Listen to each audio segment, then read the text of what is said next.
تخيل انك بتفتح باب التلاجة عشان تاكل، بس انت مش جعان اكل، انت جعان حاجة تانية. يمكن متوتر، يمكن نفسيتك تعبانة. فجأة الوجبة اللي المفروض تشبع بطنك تحولت لعلاج سحري لمشاعرك.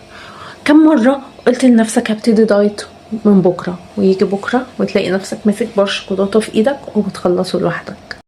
المشكلة كلها مش في إرادتك، المشكلة إن إحنا بنتعامل مع الأكل على إنه صيدلية لمشاعرنا.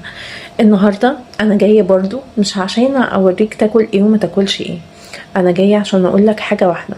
جايين نتعلم مع بعض حاجة اسمها كيمياء المشاعر، وهي دي الكيمياء دي هي اللي بتدفعنا ناكل أو ما ناكلش. وده مسموش دايت، اسمها خطة عملية.